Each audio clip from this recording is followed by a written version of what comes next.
안녕하세요. 투자 쉽게 하자 김PB입니다. 중국 AI주 폭등, 마이클 버리가 결국 옳았다라는 주제로 오늘은 좀 한번 말씀을 드려볼게요. 자, 영화 빅쇼트의 실존 인물인 마이클 버리라는 사람이 있습니다. 아실 분들은 다들 아시겠지만 미국 금융위기를 미리 사전에 예측을 해서 거대한 이제 자금을 베팅해서 큰 돈을 벌어들인 이제 사람이 바로 마이클 버리인데 역발상 투자 내지는 틈새 시장 투자 이런 것들로 이제 좀 유명해요. 마이클 버리가 정석적인 투자보다는 조금 사람들이 보지 못하는 그런 이제 투자처들을 공략하는 것을 즐겨하는 마이클 버리인데 실질적으로 재산도 1,000억이 넘어요. 제가 알기로는 1,000억에서 3,000억 정도 있는 걸로 알고 있습니다. 많은 사람들이 마이클 버리를 뭐 이러니 저러니 하면서 비꼬지만 결국 그 비꼬는 사람들의 99.99%보다 돈이 더 많은 사람이에요. 그러니까 세상에 증명을 한 거죠. 나는 이만큼의 능력이 있다. 근데 요번에도 지속적으로 지금 미국 경제에 대한 대공황을 경고하고 있는데 얼마 전에 이제 많이 좀 조롱을 받았던 게 그러니까 이제 미국 주식 팔아라 이렇게 얘기를 했는데 그 이후에 1년 동안 S&P 500 주가 지수가 거의 50%가 올랐어요. 그래서 많은 이제 비꼼을 당하고 있는 상황인데 이번에 좀 마이클 버리가 짭짤하게 벌었습니다. 얼마나 짭짤하게 벌었냐. 마이클 버리는 그간 이제 알리바바와 같은 이런 중국 주식에 좀 집중적으로 투자를 해봤습니다. 미국 쪽에 좀 시장이 너무 버블이다. 그렇기 때문에 미국 쪽에서 이제 돈을 빼가지고 중국 쪽에 알리바바 등등 이제 중국 쪽에 조금 이제 상승할 만한 주식들에 미리 저가로 매수를 들어갔어요. 그래서 최근에 알리바바나 텐센트 이런 중국 AI 관련주들이 폭등했거든요. 왜 그러냐? 딥시크 이슈가 터졌기 때문이에요. 왜 딥시크 이슈 때문에 터졌냐? 중국 AI가 미국의 AI 기술력을 뛰어넘었고 심지어 훨씬 더 적은 비용으로 뛰어넘었는 데다가 지금 이제 미국 AI들의 어떤 주식들의 성장이 정체가 되다 보니까 자금이 빠져서 지금 이제 중국 쪽으로 가고 막 유럽 쪽으로 가고 이러고 있는 상황입니다. 그렇다고 한다면 마이클 버리 형 요번에 돈 좀 벌었나? 뭐 얼마나 벌었는지 자세히 나오진 않지만 마이클 버리가 요번에 알리바바 지분을 4분기쯤에 매도를 했고 징둥닷컴의 지분도 꽤나 적지 않게 정리를 했다. 그러니까 제가 봤을 때는 기존 물량을 이렇게 좀 주가가 올라갈 때마다 분할로 이렇게 딱딱딱딱 정리를 하지 않았나 싶어요. 그 다음에 중국 주식에서 좀 판 다음에 헬스케어랑 뷰티 업종에 투자를 하고 있고 그 다음에 테무 여러분들 테무 아시죠? 테무의 모 회사로 알려진 핀더더에다가 약간의 소액을 좀 약간 집어넣은 이런 상황입니다. 그래서 주가가 급등하니까 이제 물량을 분할 매도 쳐서 이제 수익 실현을 한 것 같고요. 새로운 중국 주식도 들어가고 있는 걸 보면 확실히 아직까지도 중국에 대한 어떤 가망성을 좀 높게 보고 있는 것 같아요. 그럼 중국 주식 중에 AI 주식들이 왜 올랐냐?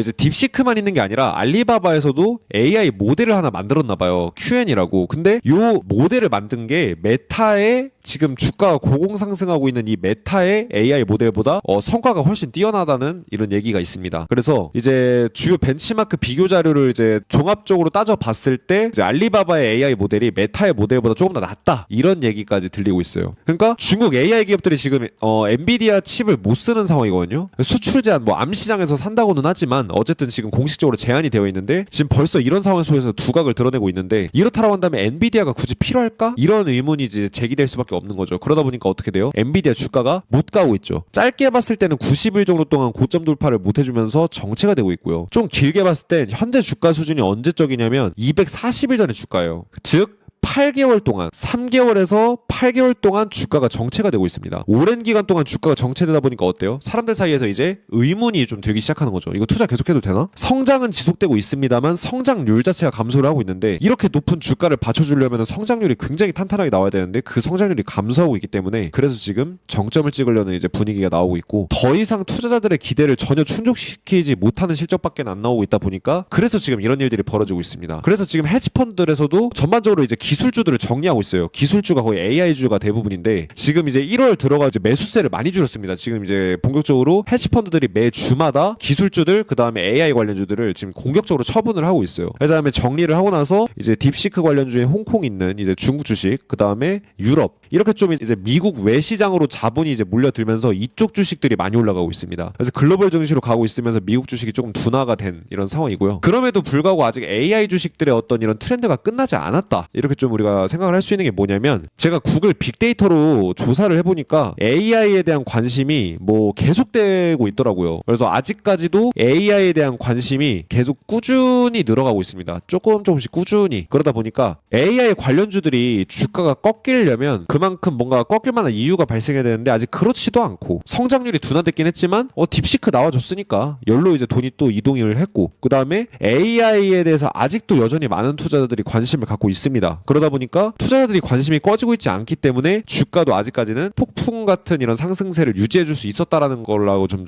보고 있고 엔비디아는 지금 저물어가고 있고 다른 AI주들이 지금 많이 이제 급부상하고 있어요. 그래서 중국이나 유럽 주식뿐만 아니라 다른 AI 주식들로 수급이 옮겨가고 있는데 중국 주식 말고 팔란티어 여러분들 다 한 번쯤은 들어보셨을 거예요. 팔란티어가 11월 1에 200% 정도 주가가 폭등을 했습니다. 거의 지금 3달 정도 만에 이뤄낸 성과라서 어마어마하게 많은 이제 상승을 한 거죠. 1억 넣어놨으면은 꽁돈이 2억이 생기는 이런 말도 안 되는 상황입니다. 2달 동안. 근데 지금 최근에 PER을 보게 되면 620포인트인데 이게 무슨 얘기냐면 주가 수익 비율이 620. 지금 현재 팔란티어의 수익이 유지된다는 조건 하에 620년을 회사를 굴려야지 이 주가가 내가 투자한 금액의 원금이 회수가 된다. 이렇게 좀 해석해 볼 수가 있어요. 왜냐? 이 기업이 벌어들이는 이제 이익이 1억이라고 봤을 때 회사 지금 가치가 620억에 거래가 되고 있는 거예요. 굉장히 비싼 주가거든요. 이 주가가 합당해지려면 1년에 회사가 6배씩, 5배씩은 성장해줘야 됩니다. 많이 성장하면 8배씩. 매출이나 순이익이 6배씩, 8배씩 매년 늘 수가 있을까요? 불가능에 가깝겠죠. 그래서 고평가 우려감에 슬슬 매도세가 나오려는 이런 움직임이 나옵니다. 그래서 10% 정도 전일 대비 하락을 해서 지금 이제 마감을 한 상황인데 중국 AI 주식 외에도 지금 알리바바가 이제 중국 AI 대표적인 주식이고 그 다음에 팔란티어가 지금 이제 대장주 중에 하나예요. 그럼 팔란티어나 중국 AI주 말고도 이제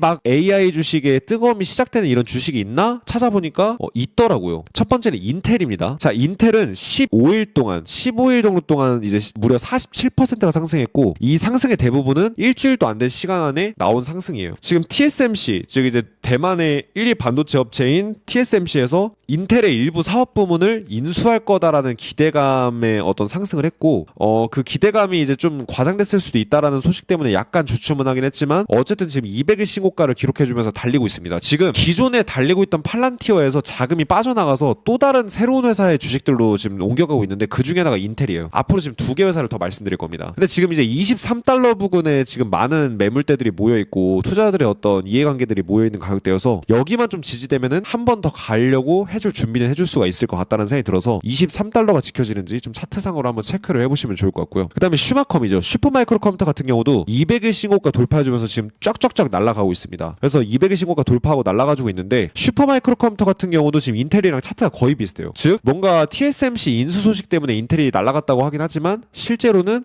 지금 둘 다 비슷한 흐름을 보이는 걸로 봤을 때 수급이 옮겨가고 있다라고 좀 생각이 저는 들거든요. 슈마컴 같은 경우도 1차적으로 52달러, 2차적으로는 40달러 지지를 확인해 주셔야 되고 여기 부분이 지지가 되면은 수급이 강한 거로 좀 볼 수 있다라고 우리가 해석해 볼 수가 있다라고 말씀드리겠습니다. 여기가 주요 매물대 구간이어서 그렇고요. 최근에 이제 거래 대금도 많이 몰리면서 사람들의 관심이 쏠리고 있어가지고 아마 좀 이제 당분간 변동성이 좀 클 것 같아요. 자, 현재 지금 미국 경제 상황을 보게 되면 2008년 글로벌 금융위기 이래로 부실채권 비율이 굉장히 빠르게 높아지고 있어요. 이게 무슨 부실채권이냐? 신용카드 쓰고서 90일 이상 못 갚은, 즉 이제 심각한 연체라고 하는데 이걸 부실채권이라고 하거든요. 신용카드를 써서 못 갚을 정도로 경제가 어렵다라는 건 사람들이 진짜 먹고 살기가 너무 빡빡하다라는 거예요. 2008년 글로벌 금융위기 때 이 정도 수준을 시작해가지고 쭉 올라갔었는데 지금 그때 상황이랑 다를 게 없습니다. 코로나 쇼크 때랑도 비슷해요. 그러니까 이미 금융위기 수준처럼 사람들의 어려움이 늘어나고 있고 코로나 쇼크 당시 수준이 이미 돌파를 했어요. 다음은 금융위기 수준입니다. 닷컴 버블 때 수준도 넘어섰고요. 그래서 경제는 반드시 장기적으로 주가를 끌고 갑니다. 경제가 안 좋아지는데 주가가 장기적으로 오르는 시장은 전 세계에서 100년 동안 역사를 봐도 단 한 번도 없었어요. 일시적인 상황일 뿐이라는 거죠. 그래서 이 AI 상승도 영원히 지속될 수는 없습니다. 그래서 단기적인 수급의 쏠림에 따라서 단기 매매를 하는데 이런 자료를 판단하셔야지 뭔가 내가 5년 10년 갖고 갈 주식을 생각을 해볼 때 뭐 팔란티어, 뭐 인텔 이렇게 생각하시면은 저는 조금 무리가 있다고 보거든요. 왜냐면은 경제가 아직 박살난 거에 대한 이런 것들은 주가에 전혀 반영이 안 됐다고 저는 보기 때문이에요. 그래서 이 부분을 유념해 주셨으면 좋겠다라는 생각이 들고요. 그리고 지금 요새 한국 경제를 보게 되면 굉장히 힘듭니다, 여러분들. 자영업자, 뭐 중소기업들 굉장히 힘들고 대기업들도 버티는 상황이지만 상장사 영업이익이 올해 15조 원 정도 감소할 거라는 전망이 있어요. 그래서 상장사들의 이익도 극대화돼서 악화되는 걸 보면 중소기업이나 자영업자는 안 봐도 뻔하겠죠. 그러니까 지금 요새 다들 미국 주식으로 넘어가고 또 중국 주식 넘어가고 하는 겁니다. 그렇다라고 한다면 이런 한국의 경제 위기를 위기로 볼 게 아니라 오히려 내 자산을 불릴 수 있는 계기로 전환해 볼 수 있다.